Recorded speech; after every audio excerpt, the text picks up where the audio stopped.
하나님 말씀은요. 하나님 말씀 함께 볼 텐데 하박국서 구약 성경 하박국서 2장 1절부터 4절까지의 말씀을 함께 보고 나누도록 하겠습니다. 하박국 2장 1절부터 4절까지의 말씀 제가 여러분을 대표해서 함께 읽어 올리겠습니다. 내가 내 파수하는 곳에 서며 성루에 서리라. 그가 내게 무엇이라 말씀하실는지 기다리고 바라보며 나의 질문에 대하여 어떻게 대답하실는지 보리라 하였더니 여호와께서 내게 대답하여 이르시되 너는 이 묵시를 기록하여 판에 명백히 새기되 달려가면서도 읽을 수 있게 하라. 이 묵시는 정한 때가 있나니 그 종말이 속히 이르겠고 결코 거짓되지 아니하리라. 비록 더딜지라도 기다리라. 지체되지 않고 반드시 응하리라. 보라, 그의 마음은 교만하며 그 속에서 정직하지 못하나 의인은 그의 믿음으로 말미암아 살리라. 아멘. 오늘 준비한 영화는요, 최근에 넷플릭스에 개봉된 그런 영화입니다. 덴마크 작품이고요. 2022년 최근에 개봉한 폭격이라는 작품을 함께 나누기로 합니다. 함께 영화 보도록 하겠습니다. 자, 1948년에 노벨 문학상을 받았던 사람이 있습니다. 그 사람의 이름은 미국 출신인데 영국 시인이에요. 이 사람은 T.S. 엘리엇이라고 하는데 한 번쯤은 들어봤을지도 모르겠어요. 이분의 대표적인 작품이 총 433행으로 이루어진 굉장히 긴 시가 있습니다. 그게 뭐냐면 황무지라는 작품인데 이 황무지라는 작품에서 어떤 내용이 있냐면 4월은 가장 잔인한 달 들어봤어요 혹시? 4월은 가장 잔인한 달이라는 그 한 구절만 굉장히 유명해요. 굉장히 긴 시인데도 불구하고 이제 곧 4월이 되죠. 4월이 곧 됩니다. 다음 주면은 4월 첫째 주일이에요. 그렇죠? 엘리엇 이 시인이 말하는 이 4월 달과 또 우리의 4월, 우리나라의 4월도 굉장히 잔인한 달이기도 하죠. 그 이유가요.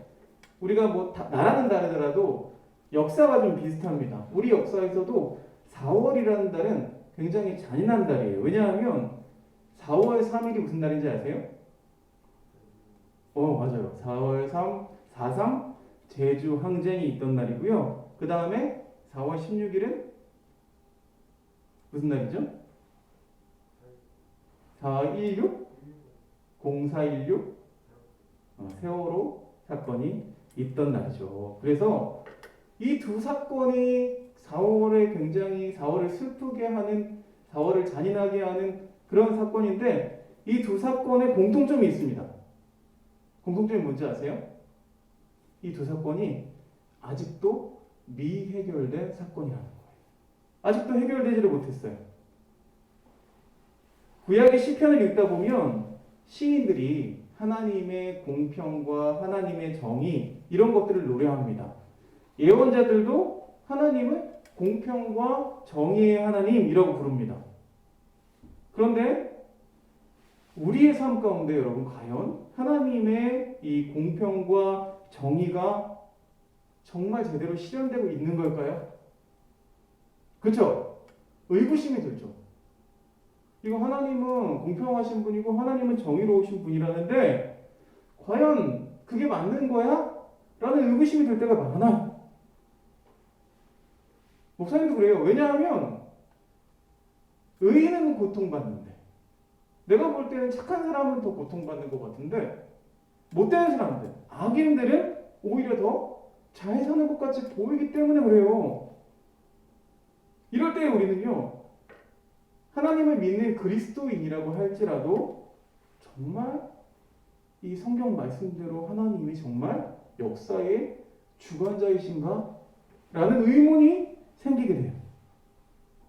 오늘 함께 다 보지는 못했지만 여러분 이따가 제가 또 끝나고 나서 영화를 보여줄게요. 유튜브에 올라오면 볼 수 있을 것 같아요. 보여줄게요.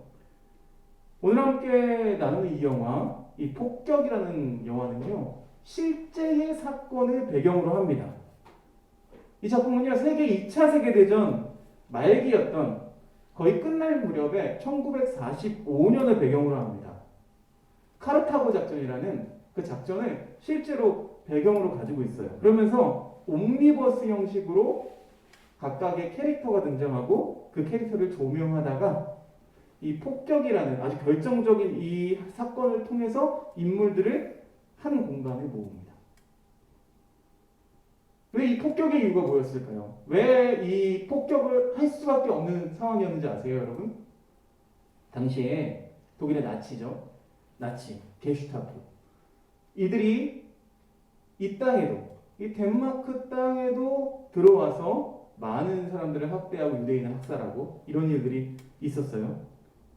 그랬는데 이들을 저지하기 위해서는 해방군이 선택할 수 있는 건 그들의 점령 진지를 공격하는 일이었는데 그곳에는 애석하게도 많은 유대인들과 많은 레지스탕스라고 하죠. 해방군들, 뭐 반역자라고도 표현할 수도 있는데 그들한테는 이들이 많이 포로로 갇혀 있는 곳이었어요. 그런데 어쩔 수 없이 대를 위해서 소를 희생하는 거죠. 많은 사람들을 위해서 그 사람들이 희생될 수밖에 없는 그런 상황이었어요. 그래서 이들을 방패로 내세웠는데 이 게슈타포들이 이 나치 군사들이 그 포로들을 방패로 내세워서 못 쳐들어오게 했는데 못 폭격하게 했는데 어쩔 수 없이 거기를 그냥 폭격하기로 한 거예요. 이 영화는 실제를 배경으로 하지만 여기 등장하는 인물들은 가상의 인물들입니다. 방금 우리가 영상을 봤죠. 죽음을 목격한 소년이 있었고 또 죽음을 목격한 바로 코앞에서 목격한 소녀 한 명이 있었습니다. 소년의 이름은 헨리고 소녀의 이름은 에바예요. 그리고 다른 등장인물들이 등장합니다. 뭐 나치에 부역했던 히포라는 인물, 그렇죠? 아버지가 이런 호로 자식, 넌 내 아들도 아니야 라고 이야기했던 히포라는 청년이 있죠. 이뿐만 아니라 다른 인물들도 등장합니다. 맨 처음 아까 그 영상 장면에서 피로연에 가는 일행을 5인 사격했던 해방군의 일원이었던 청년들이 있고요. 또 그 이후에 이 게슈타포 기지 근처에는 프랑스 수녀원이 있었어요. 수녀원이 있고 그 수녀원에서 학교를 운영하고 있었습니다. 그 수녀원에서 지금 현재 일어나는 이 상황에 굉장히 고통을 느끼고 그래서 주님을 만나기 위해서 자기 몸을 막 학대하는 주님을 만나기 위해서 고행하는 수녀 테레사가 등장을 합니다. 우리가 알고 있는 테레사 수녀 그건 아니에요. 그냥 세례명이 같은 거예요. 앞서서 맨 처음 등장했던 이 헨리라는 소년, 자전거를 타고 있던 계란을 싣고 휘파람을 불면서 자전거를 타고 왔던 이 소년이 전투기 총격으로 인해서 이 네 명이 완전히 그 피가 낭자하게 죽거든요. 영상에 다 넣지는 못했어요. 굉장히 잔인한 장면이 등장해요. 그 모습을 보고 트라우마를 겪게 됩니다. 트라우마를 겪게 되니까 어떻게 되냐면 입을 닫아요. 말을 하지 못해요. 말을 하지 못하니까 이 헨리를 병원에 데려가죠. 근데 병원에서요 제대로 치료해주지 않아요. 방법이 없어요. 몰라요. 그러니까 결국에는 이 친구가 하늘의 트라우마를 느끼거든요. 하늘 보는 걸 두려워해요. 그러니까 하늘이 그나마 적게 보이는 코펜하겐의 친척에게 보내게 됩니다. 사촌에게 보내요. 그래서 이 친척이 이모가 자신의 딸 리모랑 함께 아까 이야기했던 이 헨리를 수녀원에서 운영하는 학교로 보내요. 프랑스 수녀원에서 운영하는 학교로 보냅니다. 사촌동생 이모는요, 이 눈앞에서 사람이 죽는 것을 본 친구가 있었어요. 아까 그 친구, 에바의 친구였어요. 근데 에바는 멀쩡하게 말을 하는데 이 사촌 오빠는 말을 못하는 거야. 그러니까 얘는 말 잘하잖아. 원래대로 돌아올 수 있을 거야. 라고 희망적인 얘기를 합니다. 또 아까 나왔던 테레사, 원장 수녀님이 이 테레사를 이해하지 못해요. 그러면서 원론적인 말들을 합니다. 주님은 어디에나 계셔. 아마 여러분이 부모님이나 저 같은 목회자들한테 많이 한 번쯤은 들어봤던 말일 거예요. 그치, 정연아? 주님은 어디에나 계셔. 네 마음속에 계셔. 그런데 수녀인 테레사가 뭐라고 얘기하냐면 그럴 리가 없어요. 그럴 리가 없어요. 주님이 계시다면 어떻게 이런 전쟁이 일어날 수가 있겠습니까? 모든 인간을 사랑하신다면서요. 그런데 유대인은 안 사랑하신가요? 그럼 유대인은 인간이 아닌 건가요? 전쟁으로 희생당한 아이들은요. 그런데 이 수녀에게, 원장 수녀에게 돌아오는 대답이 뭐였냐면 그 고통 중에도 계셔. 우리에게 위안을 주시지. 도대체 어디서요? 어디서 위안을 찾을 수가 있습니까? 여러분 지금 80년이 지났어요. 이 사건이 있은 지 거의 80년이 지났는데 여러분 지금 이 시대에도 이런 전쟁이 벌어지고 있어요. 어디서 일어나고 있어요?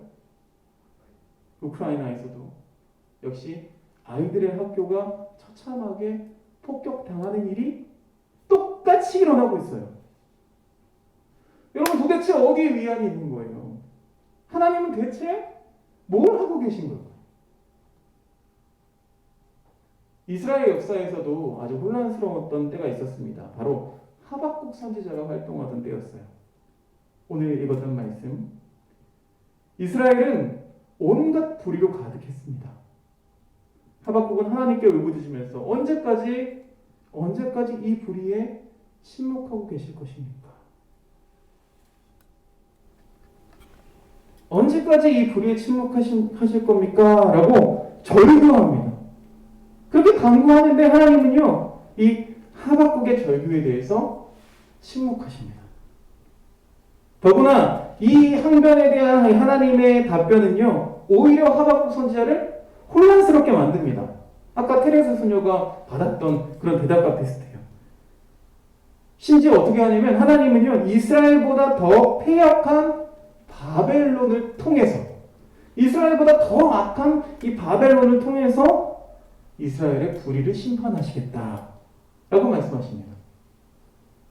불의한 악으로 악을 심판하시겠다는 거예요. 더 못된 놈을 통해서 못된 놈을 심판하시겠다는 거예요. 여러분 하박국 선지자가 이 말씀을 들었을 때, 이 응답을 들었을 때 어땠을까요? 기분이 어땠을까요? 기가 차죠. 불의한 이스라엘을 심판하시려면 하나님 말씀하셨던 공정, 정의 이런 걸 사용하셔야지 어떻게 이스라엘보다 더 악한 저 바벨론 통해서 어떻게 이스라엘을 심판하신다는 말입니까?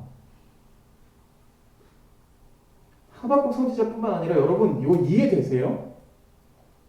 우리가 도무지 이해할 수가 없는 방법입니다. 여러분 어떻게 생각하세요? 이거 하나님이 이루실 수 있는 겁니까? 이상하지 않아요? 왜 악인들이 고통받는 게 아니라 아무 잘못 없고 선량한 사람들이 고통을 받아야 하나요? 아이들에게 무슨 죄가 있어요?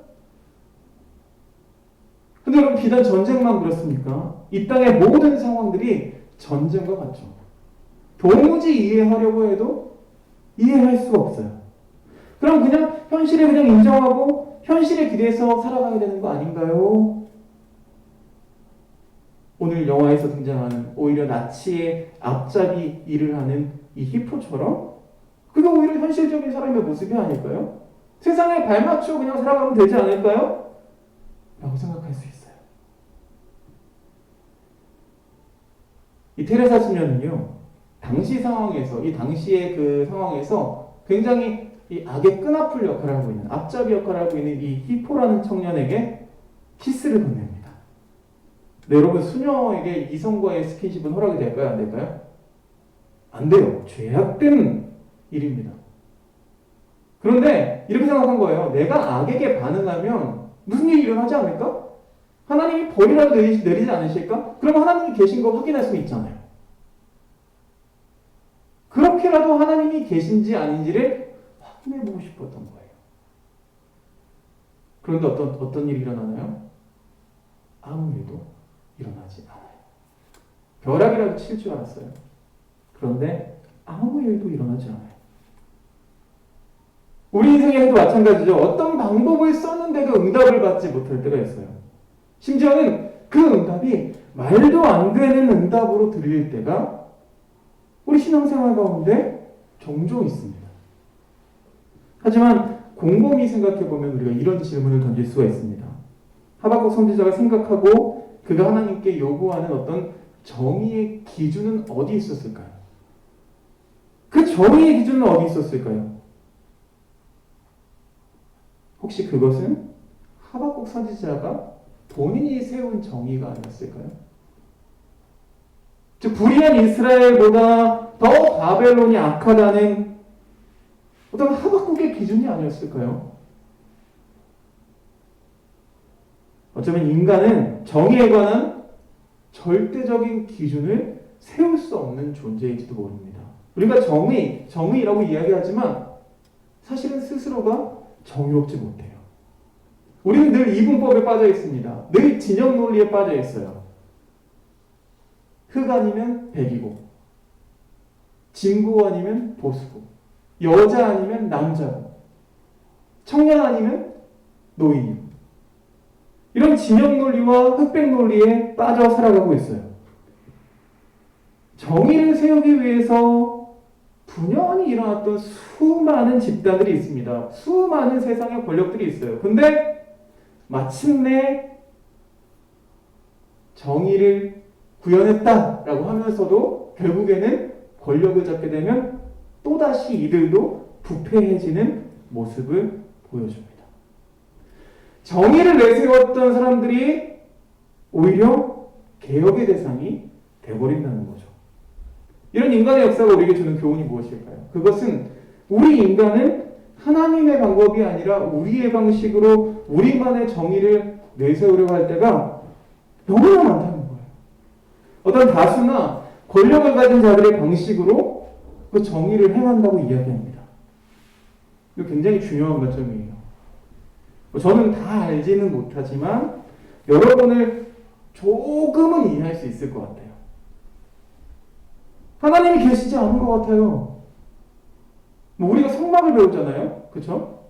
주일에 성막을 배우는데 그런데 그 성막 우리가 꼭 알아야 돼요. 그거 왜 필요해요? 내 인생에 도움이 안 돼요. 딱히 생각해봐도 뭐 도움될 것도 없는데 그거 그냥 옛날 얘기잖아요, 목사님.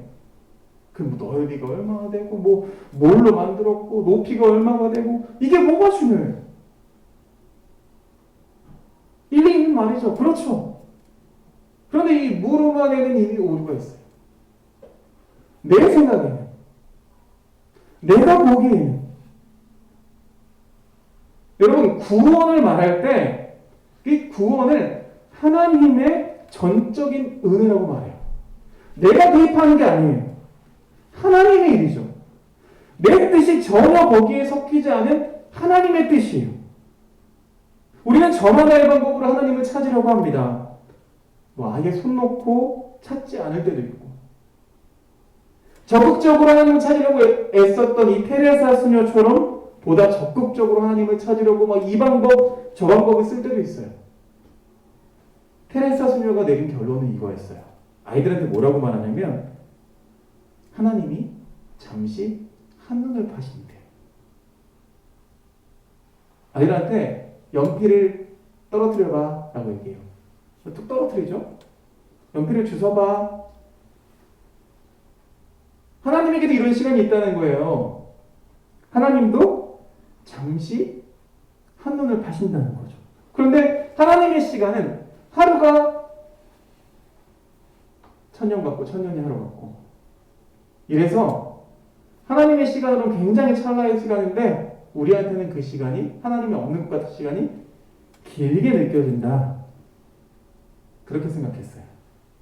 근데 이야기는 반은 맞고 반은 틀리죠. 이 영화의 결론을 이야기해 보도록 할게요. 안타까운 이야기입니다. 가슴 아픈 이야기예요. 테레사 수녀가 정답을 얻었을까요? 자신이 찾던 하나님을 만났을까요? 여러분, 결국 이 수녀원이 폭격을 당해요. 그 5인 폭격을 당하는 거예요. 아까 이야기했던 그 5인 사격했던 그 친구들이 이번에는 거기로 추락하는 사고를 당해요. 추락한 곳이 하필이면 그 수녀원이었어요. 옛날에는 레이더 이런 게 제대로 없어요. 지금은 정확하게 표적을 사격하는데 그때는요 앞에 있는 비행기를 따라가야 되는데 저기도 연기가 나고 여기도 연기가 나네? 그러니까 착각한 거죠. 게시타포가 있는 그 기지를 폭격하는 게 아니라 수녀원, 이 학교를 폭격하게 돼요. 그래서 폭격을 통해서 이 테레사 수녀랑 아이들이 지하에 묻히게 돼요. 파묻혀요. 여러분, 자신이 구출되는 것도 중요한데 아이들을 찾기 시작합니다. 이 테레사가. 함께 있던 아이, 두 아이. 크레타와 리모아. 리모아 아까 나왔죠? 근데 크레타는 대답하지 않아요. 테레사 수녀는 막 몸이 깔려 있어요. 움직일 수가 없어요. 숨도 겨우 쉴 수 있어요. 압사당할 것 같아. 그런데 리모어를 부릅니다. 리모어가 작게 대답해요. 네, 살아있는 것 같아. 그 리모어를 부르면서 리모어가 죽지 않도록 리모어를 구해내기 위해서 옆에 있는 막 깡통을 두들기고 살려주세요. 자기도 살아남기 힘든데 소리를 지르기 시작합니다. 그리고 아까 나왔던 그 나치의 앞잡이였던 히포라는 청년은 이제 그 앞잡이하기를 거절하고 다시 마음을 돌이켜서 도망가다가 이 폭격 장면을 목격하게 돼요. 그래서 그 사람들을 구하려고 그 지하로 손전등을 켜고 들어갑니다. 결국에는 이 히포라는 청년, 그 리모어, 그리고 테레사 수녀 모두 다 깔려서 죽고 맙니다. 그냥 죽어요. 겨우 이제 자기 몸을 움직일 수 있었는데 리모어가 빠져있는 물이 계속 들어가서 물에 잠겨버리니까 그 리모어가 목소리가 들리지 않으니까 리모어를 찾으러 그 물속에 뛰어들어요. 그리고 무너져 내려요.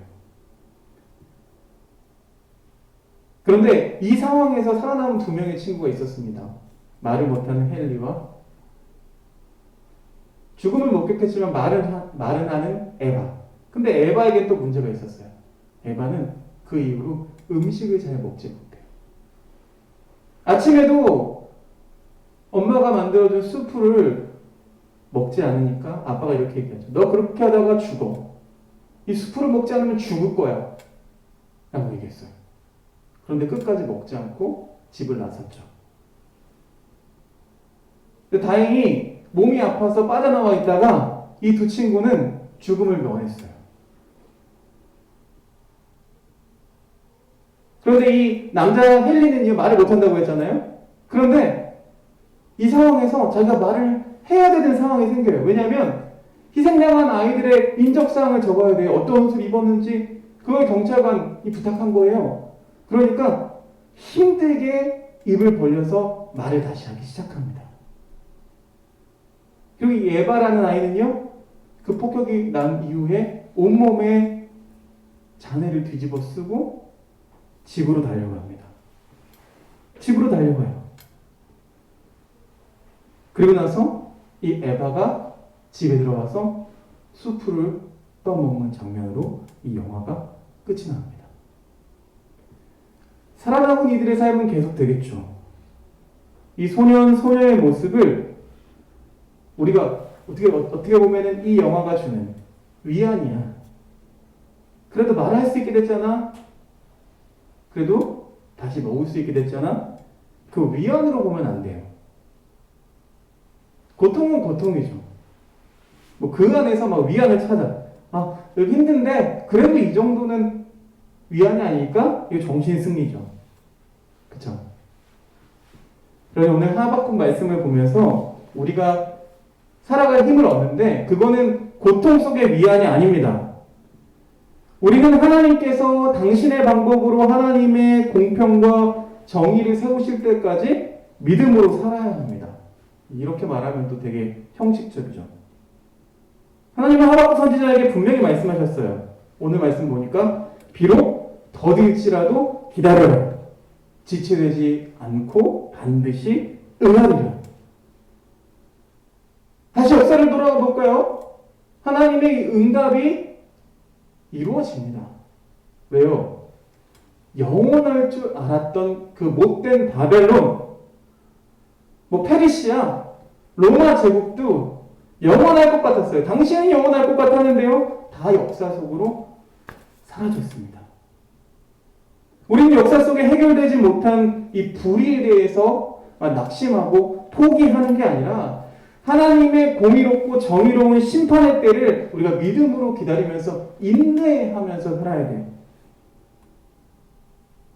이렇게 말하니까 이 영화도 또 이 말씀도 너무 무겁게 느껴져요. 이렇게 세상의 부조리 속에서 막 우리가 신음하고 고민하고 그렇게 살아가는데 이 하박국 선지자를요, 사람들은 뭐라고 또 부르냐면 기쁨의 선지자라고 부르기도 해요. 이게 안 맞지 않아? 무슨 이렇게 막 낙심하고 한탄하면서 제대로 된 응답도 받지 못하고 있는데 이 하박국 선지자가 기쁨의 선지자를 말이 돼요? 그런데 하박국 선지자가 3장에서요 하나님을 찬양해요. 하나님을 찬양하는데 해결된 게 하나도 없어요. 상황이 똑같아. 그런데도 찬양해요.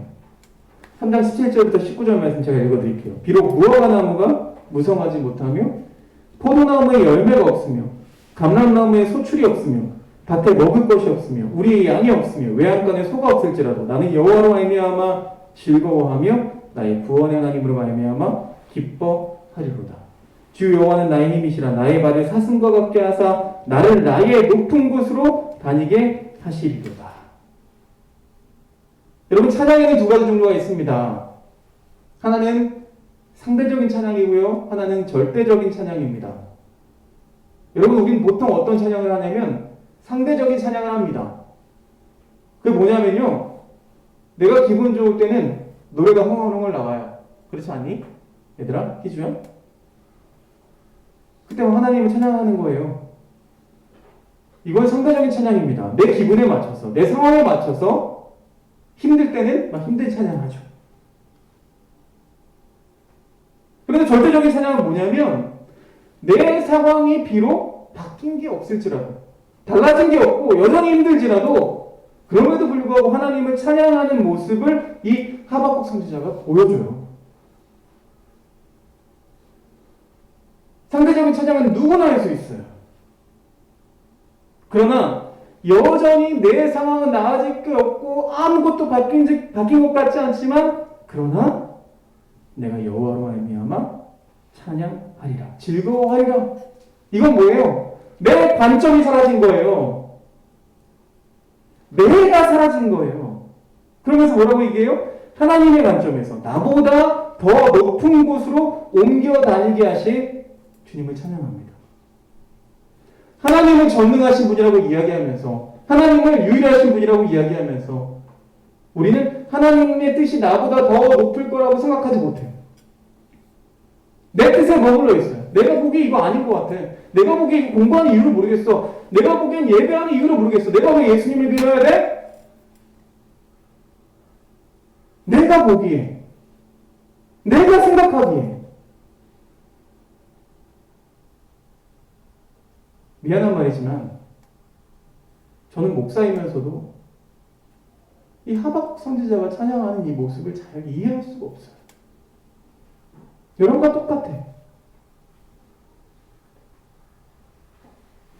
세상의 모습을 보면요, 왜 죄 없는 사람들이 이렇게 고통을 당하는지, 왜 나쁜 사람들이 더 호의호식하는지.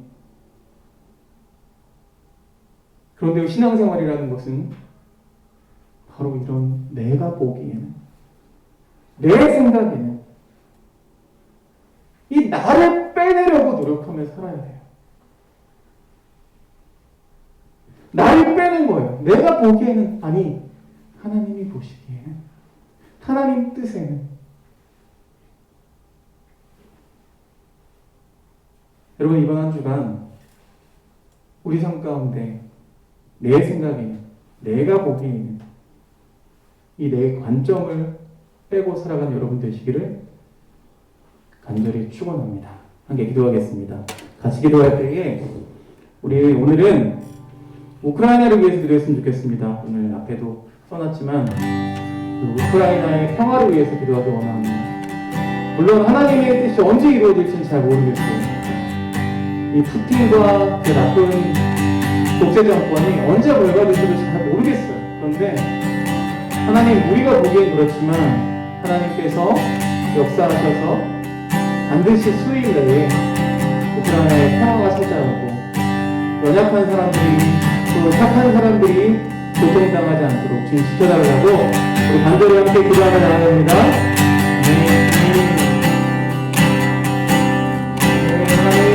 우리 가운데 함께하시는 아버지 하나님 감사합니다. 하나님이 보이지 않아서 하나님이 역사하시지 않는 것 같아서 우리들이 여전히 힘들어합니다.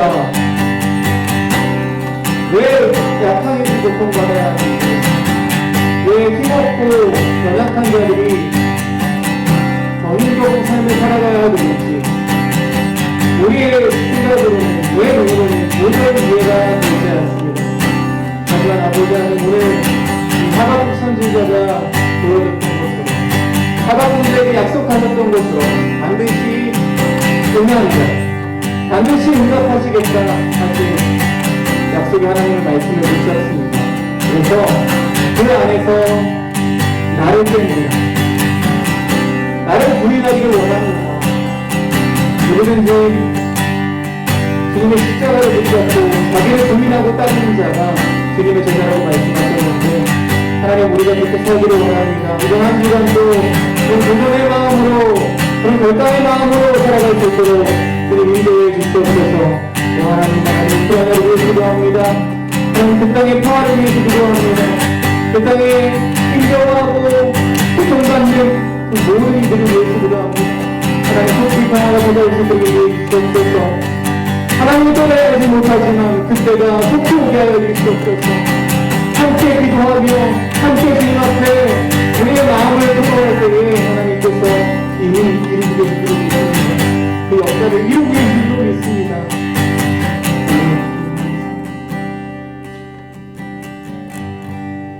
사랑의 하나님, 감사합니다. 오늘도 우리와 함께 하셔서 귀한 말씀으로 우리를 채워주심에 감사를 드립니다. 하박국 선지자가 정말 이해할 수 없는 상황 속에서, 정말 이해할 수 없는 그 응답 속에서도, 그러나 나를 내려놓고 나를 부인하고 하나님을 따랐던 것처럼 우리에게도 그런 결단이 있게 하여 주시옵소서. 이 결단은 참 힘듭니다. 자기를 부인하기가 얼마나 힘든지 모르겠습니다. 그러나 사순절 이 시간 우리가 해야 할 것은 나를 부인하고, 결국에는 이 영화 속에서 테레사 소녀가 경험했던 것처럼 나를 부인하고 내 생명까지 아끼지 않고 누군가를 위해서 희생하는 모습, 누군가를 위해서 나를 내어주는 모습, 그 모습이 그리스도의 모습인 줄로 믿습니다.